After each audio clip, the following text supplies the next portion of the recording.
Ya, Assalamualaikum warahmatullahi wabarakatuh. Selamat pagi Pak Rusdi dan teman-teman. Pada hari ini kami dari kelompok 3 dari kelas pendidikan biologi A yang beranggotakan 1 Nadiatul Faizah, 2 Salwa Nabilah, dan saya sendiri Said Izzuddin akan mempresentasikan mengenai sistem sirkulasi 1. Ya, materi yang akan dipresentasikan yang pertama adalah faktor yang mempengaruhi kecepatan aliran darah, 2. Darah dan fungsi darah, dan 3. Menganalisis fungsi sistem imun. Materi pertama, faktor yang mempengaruhi kecepatan aliran darah. Sebelum itu, kita lihat pengertian aliran darah. Aliran darah mengacu pada pergerakan darah melalui pembuluh, jaringan, atau organ, dan biasanya dinyatakan dalam volume darah per unit waktu. Aliran darah ini dimulai oleh kontraksi ventrikel jantung. Kontraksi ventrikel mengeluarkan darah ke arteri utama, menghasilkan aliran darah dari daerah bertekanan tinggi ke daerah bertekanan rendah. Kemudian tekanan darah. Tekanan darah adalah ukuran kekuatan yang diberikan darah terhadap dinding pembuluh saat darah bergerak melalui pembuluh. Tekanan darah ini dibuat dengan mengambil 2 ukuran dan biasanya diukur seperti berikut. Ini contohnya 120 per 80 mm Hg. Ya, tekanan darah ini ada 2, tekanan sistolik, itu maksudnya sistolik ya, itu salah tulis, dan tekanan diastolik. Tekanan sistolik adalah tekanan darah pada saat terjadi kontraksi otot jantung. Istilah ini secara khusus digunakan untuk merujuk pada tekanan arterial maksimum. Jadi bisa dilihat di grafik, saat otot jantung berkontraksi, itu tekanan darah berada pada puncaknya, disebut tekanan sistolik. Tekanan diastolik ini kebalikannya, tekanan darah pada saat jantung sedang berelaksasi. Pada kurva ini denyut jantung berada di bawah. Nah, selain itu juga ada tekanan nadi jika dilihat di kurva atau pulse pressure. Ini merupakan perbedaan antara tekanan sistolik dan tekanan diastolik. Misalnya, seorang individu dengan tekanan sistoliknya 120 mm Hg dan tekanan diastoliknya 80 mm Hg seperti pada kurva, maka tekanan nadinya atau pulse pressure-nya adalah 40 mm Hg. Oh iya, ini angka 120 per 80, ini 120 pada bagian atas merupakan tekanan sistolik, dan angka pada bagian bawah ini merujuk pada tekanan diastolik. Nah, selanjutnya adalah faktor yang mempengaruhi aliran darah. Yang pertama ada cardiac output atau curah jantung, kedua volume darah, ketiga viskositas darah, yang keempat panjang dan diameter dari pembuluh darah. Nah, yang pertama ini adalah cardiac output atau curah jantung, adalah pengukuran aliran darah dari jantung melalui ventrikel dan biasanya diukur dalam liter per menit. Ya, curah jantung ini adalah produk dari denyut nadi dan stroke volume dan diukur dalam liter per menit. Ya, ini merupakan komponen dari cardiac output. Yang pertama ada heart rate atau di situ HR. HR ini didefinisikan sebagai berapa kali jantung berdetak dalam 1 menit. Dan satu lagi ada stroke volume, yaitu volume darah yang dikeluarkan selama kontraksi ventrikel atau untuk setiap stroke jantung. Ya, pada gambar ini kita bisa lihat faktor-faktor yang mempengaruhi detak jantung dan juga stroke volume. Untuk detak jantung ada persyarafan otonom, hormon, tingkat kebugaran, dan umur. Sementara stroke volume adalah ukuran jantung, tingkat kebugaran, gender, durasi kontraksi, dan preload atau EDV. Nah, ini rumus buat cardiac output adalah heart rate dikali stroke volume. Di sini stroke volume ini adalah EDV dikurang ESV. EDV ini end diastolic volume, yaitu volume darah pada jantung saat fase diastolik. Jadi saat jantung berelaksasi, jantung akan menyedot darah. Setelah itu, nah darah yang disedot masuk dalam jantung itu disebut EDV. Lalu saat jantung berkontraksi, darah ini akan keluar. Nah, tapi tidak semua darah yang disedot akan dikeluarkan. Jadi ada darah yang masih tertinggal di jantung. Nah, itu disebut ESV. Ya, faktor kedua adalah volume darah. Jadi saat volume darah meningkat, tekanannya juga akan meningkat. Lalu saat tekanannya meningkat, aliran darah juga ikut meningkat. Oke, next. Yang ketiga, viskositas.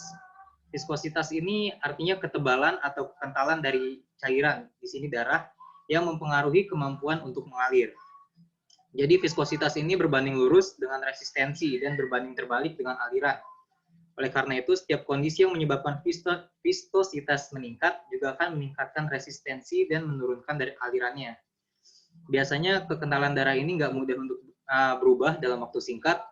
Dua penentunya itu yang pertama ada elemen yang menyusun dan juga protein plasma dalam darah. Karena sebagian besar elemen ini terbentuk dari eritrosit, setiap kondisi yang mempengaruhi eritropoiesis, yaitu pembentukan eritrosit, akan mempengaruhi kekentalan. Dan karena sebagian besar protein plasma ini diproduksi di hati, maka setiap kondisi yang mempengaruhi fungsi hati juga dapat sedikit mengubah kekentalan dari darah ini. Contohnya itu karena kelainan hati, hepatitis, konsumsi alkohol, dan toksisitas obat. Nah, faktor yang terakhir adalah panjang dan diameter dari pembuluh darah. Panjang pembuluh darah ini berbanding lurus dengan hambatannya. Semakin panjang, semakin besar hambatannya, dan semakin rendah alirannya. Jadi panjang pembuluh darah kita ini meningkat dari anak-anak hingga dewasa, dan saat dewasa ini akan stabil, tidak akan berubah-ubah pada keadaan fisiologis normal. Namun orang dengan berat badan yang berbeda memiliki panjang pembuluh darah yang berbeda.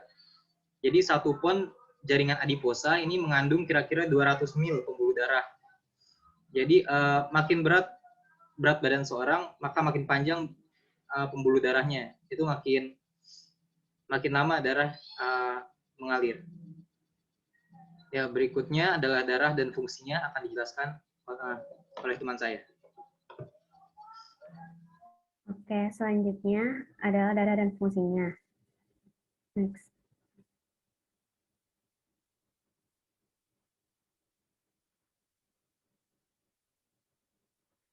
Darah, untuk pengertian sendiri, darah adalah cairan yang terdapat pada semua makhluk hidup tingkat tinggi yang berfungsi mengirimkan zat-zat dan oksigen yang dibutuhkan oleh jaringan tubuh, mengangkut bahan-bahan kimia hasil metabolisme, dan juga sebagai pertahanan tubuh terhadap virus atau bakteri.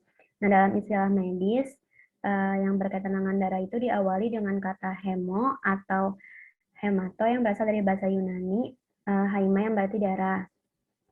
Nah, darah ini memiliki warna merah yang berasal dari kandungan oksigen dan karbon dioksida di dalamnya. Adanya oksigen dalam darah diambil dengan jalan bernafas, dan zat ini sangat berguna bagi peristiwa pembakaran metabolisme dalam tubuh.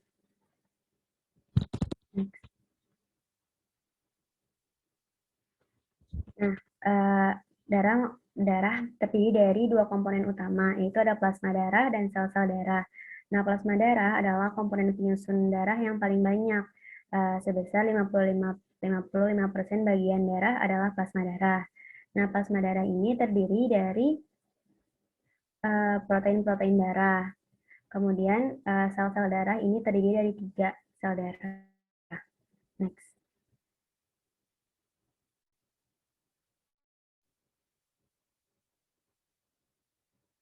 Yang pertama ada plasma darah yang sebagian besar terdiri oleh air.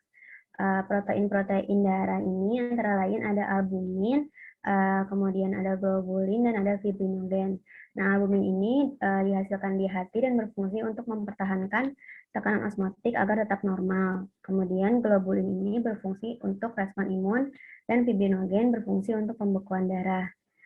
Bahan-bahan lainnya yang terdapat di plasma darah yaitu ada mineral, bahan organik, zat hasil produksi sel, dan zat hasil sisa metabolisme, serta gas-gas pelepasan.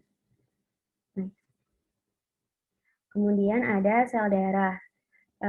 Yang pertama ini ada sel darah merah atau eritrosit.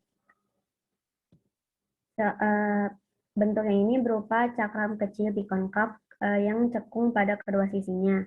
Diameternya ini 8 mikron dan tebalnya ini yang pinggir ini 2 mikron, yang tengah 1 mikron atau bisa kurang. Strukturnya terdiri atas pembungkus luar atau stroma dan berisi hemoglobulin. Fungsinya sel darah merah ini untuk mengedarkan oksigen dan nutrisi, kemudian berfungsi juga dalam penentuan golongan darah, berperan dalam sistem kekebalan tubuh dan membantu melebarkan pembuluh darah dan melancarkan arus darah. Next. Kemudian ada sel darah putih atau leukosit. Nah, berbeda dengan sel darah merah, sel darah putih ini dia itu berwarna bening.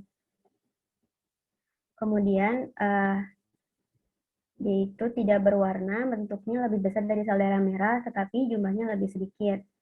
Jumlah sel pada orang dewasa berkisar 6.000 sampai 9.000 sel per cc darah.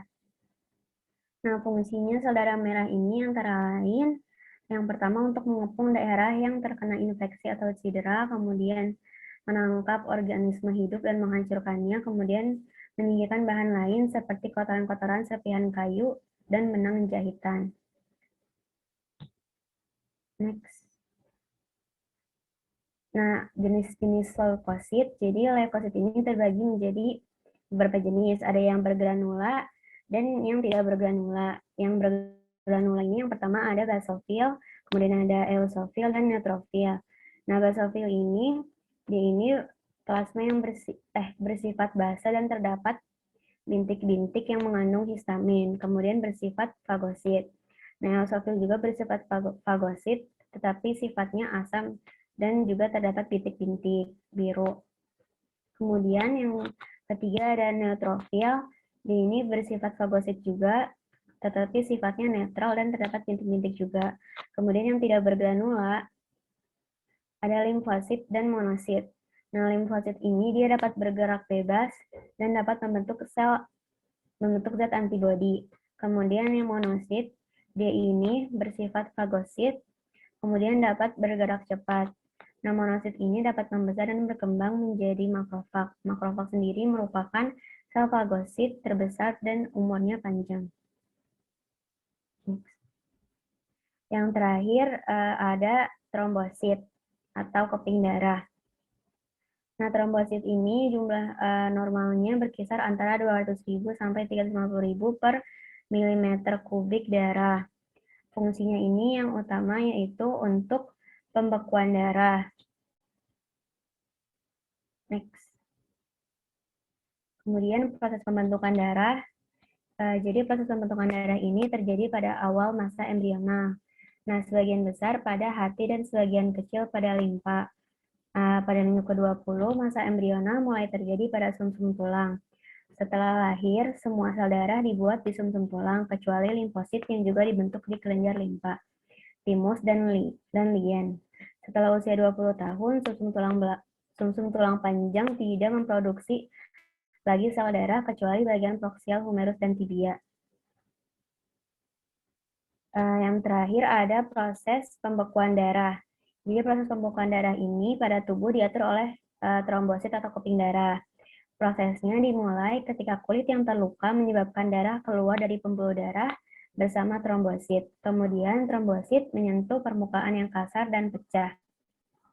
Nah, trombosit yang pecah lalu mengeluarkan enzim trombokinase yang akan masuk ke plasma darah dan mengubah protrombin menjadi trombin dengan bantuan ion kalsium dan vitamin K. Nah, trombin yang terbentuk kemudian mengubah fibrinogen menjadi benang-benang fibrin. Nah, benang-benang fibrin inilah yang menjadikan luka tertutup sehingga darah tidak mengalir keluar. Next. Selanjutnya akan dijelaskan oleh teman saya. Baik, selanjutnya yang ketiga ada sistem imun. Kita harus tahu dulu definisinya, yaitu sistem imun atau sistem kekebalan adalah sel-sel dan banyak struktur biologis lainnya yang bertanggung jawab atas imunitas, yaitu pertahanan pada organisme untuk melindungi tubuh dari pengaruh biologis luar dengan mengenali dan membunuh patogen. Kemudian, di dalam tubuh manusia ini, sistem imun terbagi menjadi beberapa tipe. Di antaranya ada sistem imun bawaan, sistem imun adaptif, dan sistem imun pasif. Sistem imun bawaan adalah sistem imun yang terbentuk sejak kita lahir, merupakan garis pertahanan pertama untuk melawan patogen. Contohnya, sistem imun bawaan yakni kulit dan selaput lendir pada tenggorokan dan usus. Kemudian ada sistem imun adaptif. Nah, sistem imun adaptif ini, sistem imun ini terbentuk setelah kita mendapatkan vaksinasi atau saat tubuh terancam penyakit. Nah, sistem imun adaptif ini juga membangun berbagai antibodi yang mampu membedakan berbagai jenis patogen. Kemudian ada sistem imun pasif. Sistem imun pasif ini sering disebut juga sebagai sistem imun pinjaman, di mana antibodi seseorang dipindahkan ke individu lainnya. Contohnya, sistem imun yang didapatkan oleh bayi dari plasenta ibu sebelum lahir dan dari ASI setelah lahir. Mengapa begitu? Karena setiap individu ini memiliki sistem imun yang berbeda-beda. Nah, maka kita harus tahu sistem imun akan bertambah kuat seiring dengan bertambahnya usia manusia. Maka kita next ke fungsinya. Fungsi sistem imun itu memiliki 3 fungsi utama, yaitu fungsi pertahanan, fungsi homeostasis, dan fungsi pengawasan. Yang pertama ada fungsi pertahanan. Dalam melakukan fungsinya sebagai pertahanan ini, sistem kekebalan tubuh akan memperbanyak jumlah sel darah putih atau leukosit dan melakukan pembentukan antibodi. Namun sebaliknya, jika fungsi pertahanan ini berjalan dengan tidak normal atau abnormal, maka bisa memicu hipersensitivitas atau alergi dan juga kejadian infeksi berulang. Kemudian yang kedua ada fungsi homeostasis. Imunitas dalam melakukan fungsi homeostasis ini akan berusaha untuk mempertahankan fungsi degenerasi atau katabolisme tubuh. Nah, degenerasi ini erat kaitannya dengan keadaan sel-sel tubuh yang bisa mengalami kerusakan atau mati. Nah, jika imunitas atau dalam kekebalan tubuh ini dalam fungsi homeostasisnya ini berperan penting untuk membuat tubuh, nah dapat mengeluarkan atau membuang sel-sel yang rusak dan mati tadi. Namun sebaliknya, jika terjadi kondisi yang abnormal pada fungsi homeostatis ini, maka bisa menyebabkan penyakit autoimun. Kemudian yang ketiga ada fungsi pengawasan. Fungsi pengawasan ini sistem kekebalan sebagai fungsi pengawasan yaitu bertugas memonitor dan mengenali tipe-tipe sel abnormal yang timbul secara konstan. Nah, sel abnormal ini disebut juga dengan sel mutan. Itu bisa terjadi secara spontan maupun terinduksi oleh virus atau zat kimia yang masuk ke dalam tubuh. Jika fungsi pengawasan ini berjalan dengan tidak baik atau hipoaktif, maka dapat berkemungkinan menyebabkan keganasan, seperti penyakit leukemia dan juga limfoma. Jadi, kalau ada penyakit-penyakit kanker, itu salah satu faktornya adalah terganggunya sistem pengawasan tubuh kita. Jadi, pada sistem imun ini sangat penting bagi melawan penyakit yang ada di tubuh kita.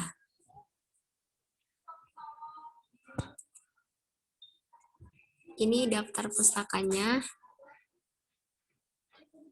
Next. Sekian dari kelompok kami. Mohon maaf apabila ada kesalahan. Wassalamualaikum warahmatullahi wabarakatuh.